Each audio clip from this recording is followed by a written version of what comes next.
What's up, guys? Welcome to the Chess Giant. This is Solomon Riddell, and in today's video, I'll be giving one of my favorite responses against the move d4 with an aggressive, dangerous, and hyper-dynamic system, the Pterodactyl Defense. And it all starts off with the move g6, and against c4, we now immediately fianchetto our bishop, looking to play c5, putting pressure on d4, and this doesn't limit itself to knight c3, the most popular option at the master and grandmaster level, in which we're still going to play c5 using a flank pawn to put pressure right in the center of the board, in addition to our fianchettoed bishop. And now white has a big decision to make. Does white want to push the pawn?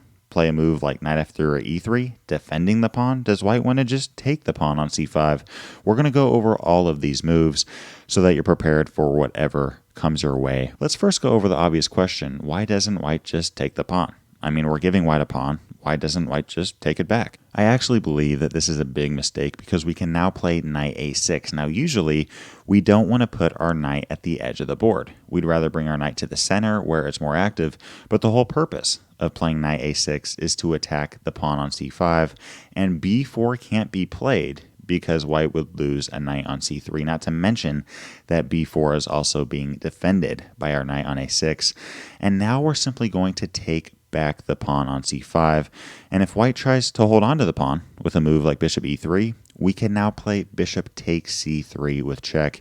Yes, we just gave up our fianchetto bishop, but now white has triple isolated pawns, and these pawns are going to be easy targets for the rest of this game. I prefer starting with queen a5, attacking c3 and c5, and following a move like queen b3, continuing with knight f6. There's really no rush for taking this pawn. We can take the c5 pawn whenever we'd like to. Following the move f3, preventing knight e4, because this knight on e4 would be very active, attacking both c3 and c5. We now play the move castling kingside, and after a move like knight h3, continue with knight takes c5, attacking the queen on b3. And now there's really only one move that gives white a fighting chance in this game. Every other move here for white completely loses any chances of hope. The move here for white is queen b4, and the reason that this works is because it attacks the queen on a5 and the knight on c5. Now, we don't want to take the queen on b4 because then the pawns would no longer be doubled, but here we have no choice. Because if we play a move like queen c7, then knight on c5 hangs. So now we got to take that queen on b4, and following c takes b4, continue with knight a4. I still really like black's game here. Following knight f2, we continue with d6. We have future moves like bishop e6, putting pressure on c4, as well as rook c8. And honestly, white's position is pretty awkward. The knight on f2 isn't doing much. The bishop on e3 is very awkwardly placed, and it goes without saying that this bishop is not very good, as it can't even move, and therefore this rook is not very good either. As white is scrambling to develop the pieces, we're going to play bishop e6, rook c8, and really try to gang up on that c4 pawn. So that covers why d takes c5 really isn't the best option. We play knight a6, simply going to take the pawn, and on top of that, our bishop on g7 really comes alive, and at any moment, we can give white triple isolated pawns. What about the move e3? Well, now we simply continue with knight f6, and following knight f3, castle kingside, and following the move bishop e2. These are the two most popular moves you're going to see. I mean, this is just basic developmental chess. Following the move e3, knight f3, and bishop e2, I recommend castling kingside and then playing the crazy looking move d5, really creating some tension right here in the center of the board. But black performs very well in this position, and really we're going to be going over two moves here, preparing you guys for both c takes d5 and d takes c5. What about here? If white plays d takes c5, taking our c5 pawn off the board, what do we do? Well, we're not going to take back on c4, but instead play queen a5, pinning the knight on c3 and attacking the c5 pawn. And the whole idea here is that if a move like c takes d5, we now play knight takes d5, the queen, knight, and bishop all gaining up on the knight here. And honestly, I recommend you guys memorize this line. Following queen takes d5, we now play bishop takes c3 check. This is one of the main lines at the grandmaster level. And here b takes c3 isn't good because we'd simply take back with the queen, attacking both the king on e1 and the rook on a1.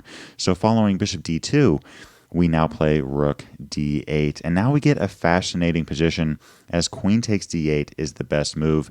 We take back, and following bishop takes c3, we have a queen, but white in turn has a bishop, pawn, and rook in return. So we're sitting at even material, but I think that black has the edge here after knight d7, attacking the pawn on c5, and following b4, playing a5. When we have a queen against a rook, bishop, and pawn, we have to try to break the game open. Queens are the best when pieces aren't very secure and when the game is wide open for coordination and attacking play.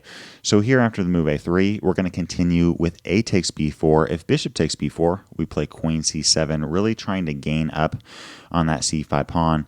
And if a takes b4, we can now play rook takes a1 with check, followed by the beautiful move knight takes c5. Again, queens do the best in open positions.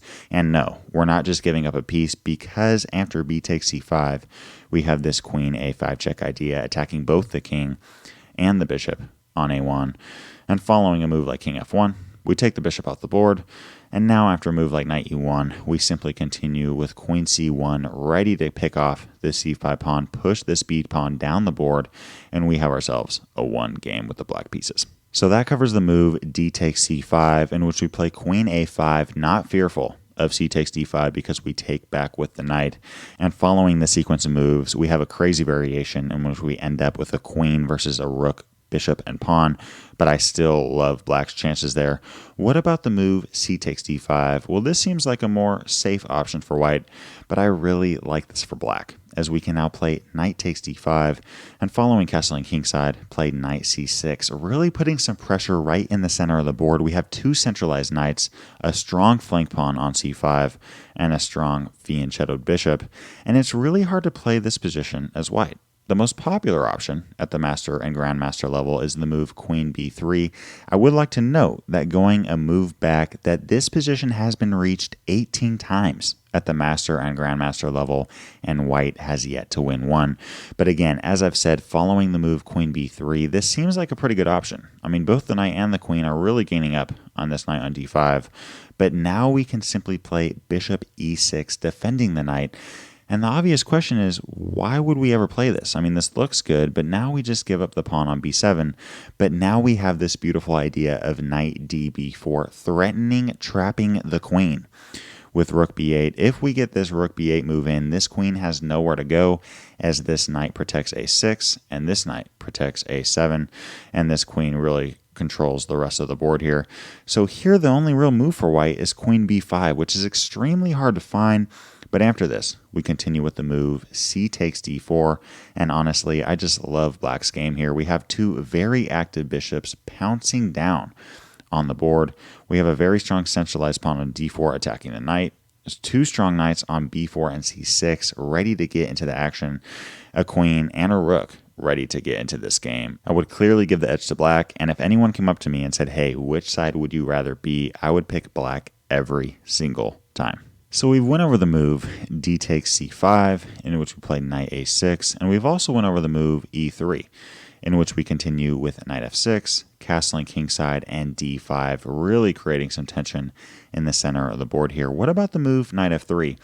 Well, against knight f3, I actually don't recommend the move knight f6, followed by castling kingside and d5, because black performs much better with c takes d4, because now it's not a pawn taking back, but a knight, in which we can play knight c6, making this piece a target. And now the most popular option is knight c2, and I actually think that this is white's best move. But we now play bishop takes c3 with check. Yes, giving up a bishop, and these dark squares do become a little bit weaker, but I totally think it is worth it, because after b takes c3, now white has double isolated pawns, and we're going to aggressively attack these pawns with the moves queen a5, attacking the pawn on c3, and following bishop d2, play knight f6, looking to play knight e4, attacking both the bishop and the pawn. So here f3 is really the only move for white. in which case we play d6, and I love black's game here. We're going to play bishop e6 followed by rook c8, really putting more pressure on the pawn on c4.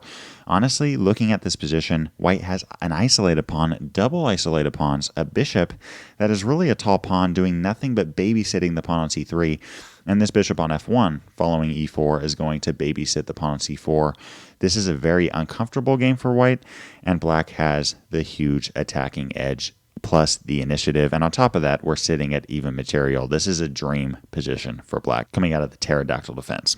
So those cover the moves d takes c5, e3, and knight f3, which are the second, third, and fourth most popular options. The most popular option for white is d5, and against d5, I actually recommend bishop takes c3 check, followed by the crazy looking move f5. Why on earth would we ever give up a bishop, fianchetto a bishop, just to trade it off for a knight?